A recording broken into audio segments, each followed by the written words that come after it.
Hello students, आज है lecture number 8 of the chapter heredity and evolution. So अगर आपको याद हो तो हमने पिछले लेक्चर्स में एवोल्यूशन की डेफिनेशन, उसके फीचर्स देखे थे। उसके बाद के लेक्चर्स में हमने एविडेंसेस देखे थे, मॉर्फोलॉजिकल एविडेंसेस देखे थे, उसके बाद एनाटॉमिकल एविडेंसेस देखे थे, उसके बाद हमने वेस्टिजियल ऑर्गन्स देखे थे, उसके बाद हमने पेलियोंटोलॉजिकल एविडेंसेस देखे थे।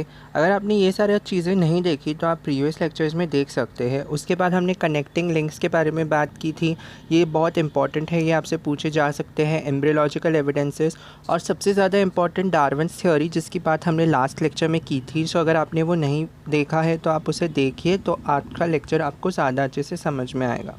उसके बाद आज हम स्टार्ट करने वाले हैं, टॉपिक का नाम है लेमार्किज्म। जैसे हमने डार्विन की थ्योरी पढ़ी थी, वैसे भी एक थ्योरी थी जो लेमार्क ने दी थी। लेकिन लास्ट क्लास में मैंने आपको बताया था कि डार्विन की थ्योरी अब तक की वाइडली एक्सेप्टेड थ्योरी है, लेकिन लेमार्क की थ्योरी के साथ ऐसा नहीं था। तो ये क्यों ऐसा नहीं हुआ, इसे हम देखेंगे आज। सो लेमार्क का जो कंसेप्ट है उसे हम स्टार्ट करते हैं। लेमार्क ने बताया, स्टेटमेंट है, he proposed morphological changes occurring in living beings are responsible for the evolution. मतलब जो भी मॉर्फोलॉजी का मतलब external appearance of the organism में भी जो चेंजेस होते हैं वही एवोल्यूशन के लिए रिस्पॉन्सिबल है। और यही जो मॉर्फोलॉजी के अंदर चेंजेस होते हैं वही डिसाइड करेंगे कि वो ऑर्गेनिज्म कितना एक्टिव या कितना लेज़ी होगा।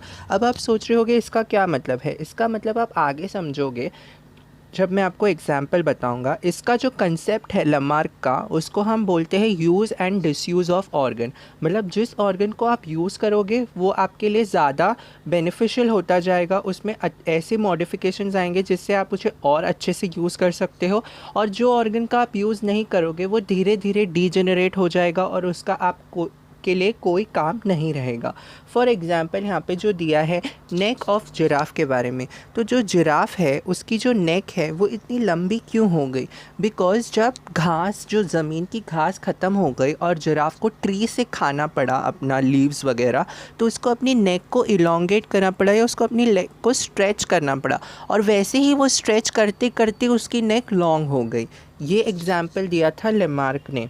तो यहाँ पे क्या लिखा है, neck of giraffe became too long due to browsing of leaves of tall plants. Tall plants की वो लीव्स को खाता था, इसके लिए अपनी गर्दन को वो स्ट्रेच करता था, इसीलिए उसकी गर्दन लंबी हो गई for several generation. Next example है shoulders of iron smith. Iron smith का मतलब है जो लोखंड का काम करते हैं, उनके जो शोल्डर्स है वो भी ज़्यादा स्ट्रॉन्ग हो जाते हैं क्योंकि वो फ्रीक्वेंट हैमरिंग एक्शंस करते हैं। मतलब वो बार बार वो जो आयरन के इंस्ट्रूमेंट्स हैं उनको ठोकते रहते हैं, जिसकी वजह से उनके शोल्डर्स की डेवलपमेंट काफ़ी अच्छी हो जाती है। इसकी वजह से उनके शोल्डर्स जो है वो स्ट्रॉन्ग हो जाते हैं। नेक्स्ट एग्जांपल है wings of ostrich and emu became weak due to no use. जैसे आपको पता होगा ऑस्ट्रिच एक बर्ड है जो फ्लाइटलेस बर्ड होता है, उसके पास विंग्स है लेकिन उसको यूज़ नहीं करता, इसके लिए वो विंग्स उसके लिए कोई काम के नहीं रह गए। सेम केस है एक दूसरे बर्ड का जिसका नाम है ईमू। मतलब आप समझ रहे हो ये आपको क्या बताने की कोशिश कर रहा है। जैसे जिराफ ने अपनी नेक का यूज़ किया इसीलिए वो बड़ी हो गई ताकि वो उसके काम आ सके, लेकिन अगर मैं बात करूँ ऑस्ट्रिच की तो उसने अपने विंग्स को यूज़ नहीं किया, इसीलिए उसका डीजनरेशन हो गया। मतलब यही उसने बताया, use and disuse of organs. Next example है legs of swans and ducks. तो ये जो एनिमल्स बर्ड्स है जैसे कि डक हो गई या स्वान हो गई, उनके जो लेग्स है वो यूज़फुल हो गए क्योंकि उनको स्विमिंग में हेल्प कर रहे थे, क्योंकि ये पानी में रह रहे थे तो इनको स्विम करना था, तो इनके लेग्स इनकी हेल्प कर रहे थे। स्नेक्स, अगर आप स्नेक्स देखो तो स्नेक्स के पास लेग नहीं होते, तो ये लेग का क्या होगा, ये लॉस्ट हो गए स्नेक्स के legs by modification in their body, क्योंकि उनकी बॉडी में ऐसी मॉडिफिकेशन हो गई जिसकी वजह से उनके लेग्स लॉस हो गए। क्यों? क्योंकि उनकी बरोइंग हैबिट होती है, वो खोदते हैं। जैसे आपको पता होगा सांप बिलों में रहते हैं तो वो बिल को खोदते हैं, तो इस वजह से उनके जो लिम्स है या लेग्स है वो लॉस हो गए।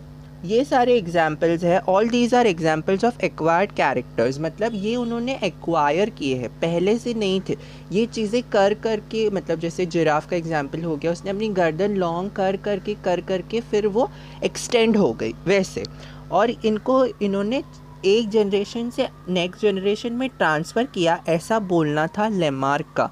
बट ये चीज़ डिसअप्रूव्ड है, मतलब लेमार्क की थ्योरी डिसअप्रूव्ड है इस पॉइंट पे कि वो ट्रांसमिट कर सकता है। यहाँ तक उन्होंने सही बताया था कि वो मतलब एक ऑर्गन को जिसको वो ज़्यादा यूज़ करेगा वो उसके लिए ज़्यादा यूज़फुल होते जाएगा और जिसको यूज़ नहीं करेगा वो डीजनरेट हो जाएगा। यहाँ तक उसकी थ्योरी सही थी, लेकिन आगे की जो थ्योरी उन्होंने बताई कि वो ट्रांसमिट कर सकता है, वो एक्वायर्ड कैरेक्टर्स को हमेशा ट्रांसमिट नहीं कर सकता। वो एक्वायर्ड कैरेक्टर्स को तभी ट्रांसमिट कर सकता है या जब वो एक्वायर्ड कैरेक्टर्स उसके गैमीट्स पे जाए। मतलब देखो, बॉडी में दो तरह के सेल्स होते हैं, एक होते हैं सोमैटिक सेल्स और एक होते हैं गैमेटिक सेल्स। सोमैटिक सेल्स जो बॉडी को बनाते हैं वो गैमिट्स में नहीं जाते, वो नेक्स्ट जनरेशन में नहीं जाते। तो अगर कोई कैरेक्टर जो उसने एक्वायर्ड किया है वो सोमैटिक कैरेक्टर है तो वो नेक्स्ट जनरेशन में नहीं जाएगा, लेकिन अगर वो गैमिट से पास होने वाला कैरेक्टर है तो ही वो नेक्स्ट जनरेशन में जा सकता है। सो दिस थ्योरी जो लेमार्क की थी उसे हम बोलते हैं इनहेरिटेंस। मतलब इनहेरिटेंस के बारे में, हेरिडिटी के बारे में मैंने आपको पहले क्लास में बताया हुआ है। ये थ्योरी का नाम क्या है? Inheritance of acquired characters by Lamarck, जिसको ही हम लेमार्किज्म बोलते हैं।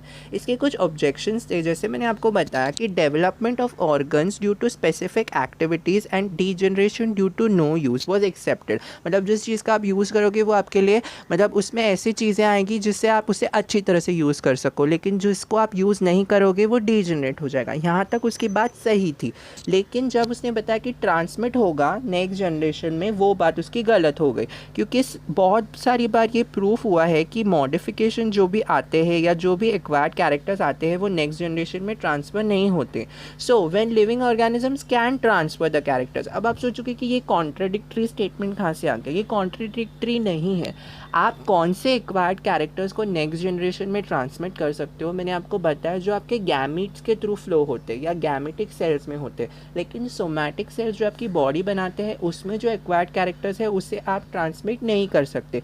लेकिन यहाँ पे लिखा है so when the living organisms can transmit, मतलब ये गैमेटिक सेल्स की बात कर रहे हैं, टू द नेक्स्ट जनरेशन। उस थ्योरी को हम बोलेंगे ancestry of acquired characters. Lamarck की थ्योरी का नाम है इनहेरिटेंस ऑफ एक्वायर्ड कैरेक्टर्स। और ये जो थ्योरी जहाँ पे आप पास कर सकते हो, कब पास कर सकते हो? जब वो आपके गैमेट में कैरेक्टर आ जाएगा तो उससे आप बोलोगे ancestry of acquired characters. Next point है स्पीशिएशन। स्पीशिएशन का मतलब फॉर्मेशन ऑफ न्यू स्पीशीज़ होता है। अब पहली चीज़ आपको समझनी है कि स्पीशीज़ क्या होती है। तो स्पीशीज़ होती है एक ग्रुप ऑफ ऑर्गेनिजम्स जो इंटरब्रीड कर सकते हैं, मतलब आपस में मेट करके एक फर्टाइल ऑफस्प्रिंग या फर्टाइल बच्चा पैदा कर सकते हैं, उसे हम स्पीशीज़ कहते हैं। और फॉर्मेशन ऑफ स्पीशीज़ को ही हम स्पीशिएशन कहते हैं। ईच स्पीशीज़ का खुद का एक खाना होता है, खुद के रहने की जगह होती है, खुद की रिप्रोड्यूस करने की एबिलिटी होती है, और उनका जो रिप्रोडक्टिव पीरियड होता है वो डिफरेंट होता है। जैसे ह्यूमन बींग्स का 9 मंथ्स है, वैसे जो एलिफेंट्स होते हैं उनका 2 years होता है। जैसे कुछ छोटे इंसेक्ट्स होंगे उनका 1 week और 2 week होता है। तो वो सब कुछ डिफ़र करता है according to species. Next point है जो जेनेटिक वेरिएशंस आते हैं। जेनेटिक वेरिएशंस जो आते हैं वही रिस्पॉन्सिबल होते हैं न्यू स्पीशीज़ के फॉर्मेशन के लिए। जैसे आपने ह्यूमन बींग्स का देखा होगा कि जो अभी हम लोग हैं वो है होमो सेपियन सेपियन। ये हमारा बायनॉमियल नॉमेनक्लेचर है जो कार्ल लिनियस नाम के साइंटिस्ट ने दिया था, शायद इसके बारे में आपको पता हो। तो हम कहाँ से आए हैं? हम होमो सेपियन से आए, मतलब होमो सेपियंस हमारी पहले की स्पीशीज़ थी, उससे हम आए हैं होमो सेपियन सेपियन। तो हम कैसे आए? जो होमो सेपियन था, जो हमारे से पहले था, उसमें जीन्स के कुछ वेरिएशंस हुए जिससे हम बने। हम कौन? Homo sapien sapien. कहाँ से आए हैं? होमो सेपियन से। ओके, सो जेनेटिक वेरिएशंस जो होते हैं वही रिस्पॉन्सिबल होते हैं for formation of new species from the previous one. और इसके अलावा जोग्राफिकल और reproductive isolation is also responsible for speciation. मतलब और 2 कारण क्या है स्पीशीज़ के बनने के लिए? देखिए, और मैंने जैसे आपको बताया स्पीशीज़ का मतलब होता है वो आपस में इंटरब्रीड करके एक फर्टाइल ऑफस्प्रिंग को पैदा कर सकने चाहिए।